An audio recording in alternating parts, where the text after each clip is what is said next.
Hello students, last time we have discussed Bohr's atomic model. But as this Bohr's atomic model was also having some limitation, out of these the major one was it was limited only for the single electron species. Like Bohr has given his atomic model for the hydrogen or hydrogen like species. But if I talk about the multi-electron species, then what will be the arrangement of electrons, protons and neutrons there? It was not told in the Bohr's atomic model. Other than this, it was also having many more limitations.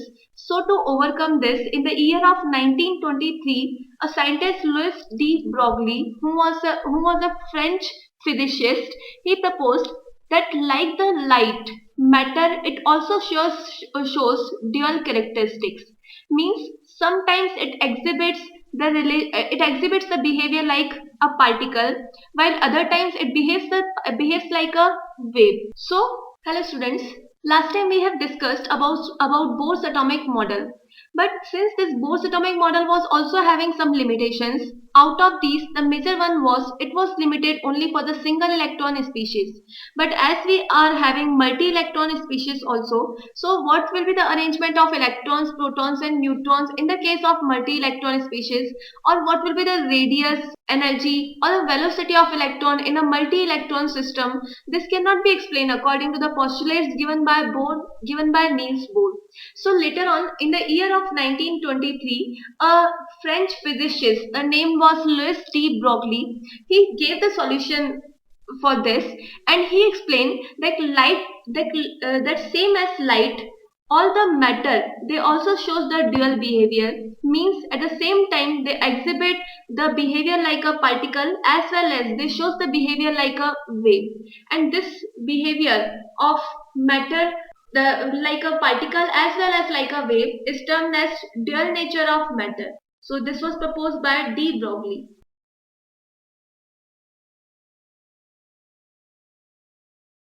So now we are to talk about this de Broglie's proposed dual nature of matter.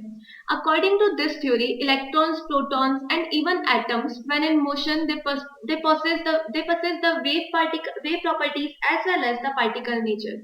De Broglie also gave the expression for the calculation of the wavelength of the wave associated with a particle when it is moving with a particular velocity.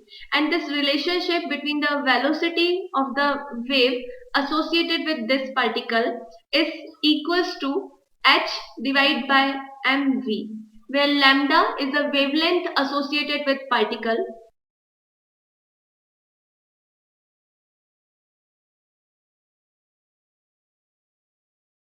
while h, it indicates Planck's constant here. The value of this Planck constant is 6.6 into 10 power minus 34 joule into second, divided with m into v. Here m, it indicates the mass of that particle,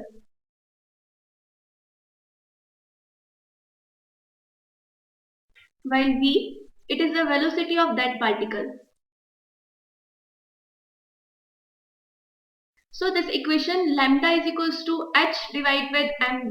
It is also termed as de Broglie relationship, and this relationship we get when we assume that a particle behave like a particle, that a matter behave like particle as well as like a wave. Now here, as we can see that this lambda is inverse proportional to this mass. So as we increase the mass of a particular matter, the related wave has the wavelength in the decreasing order.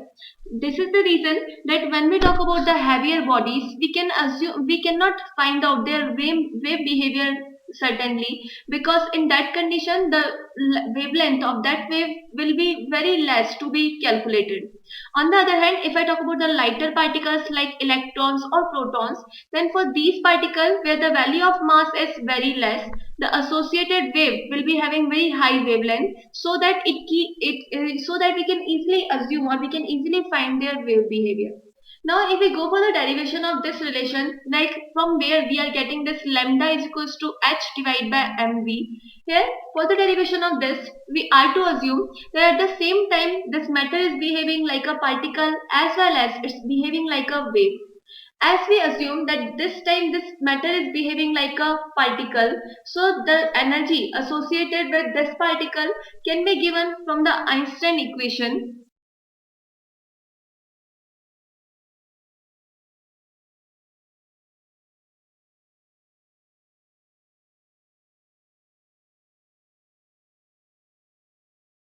This energy can be given as E is equals to mc square, where c is the velocity of that particle, m is the mass of that particle, and energy is the related energy with that particle.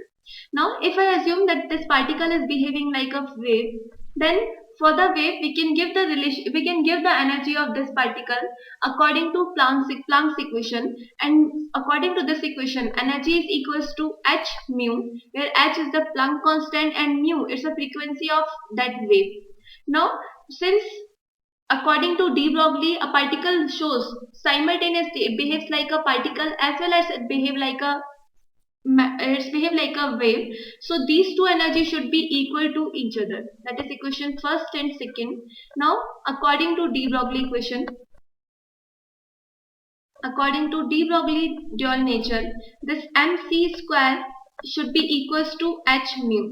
Now, if I write the value of this frequency in the term of the velocity of that particle, so this mu will be equals to c by lambda. That is the relationship between the frequency and the wavelength. By putting the value of this frequency here, we will be getting the formula in the form of mc square multiplied is equals to hc by lambda.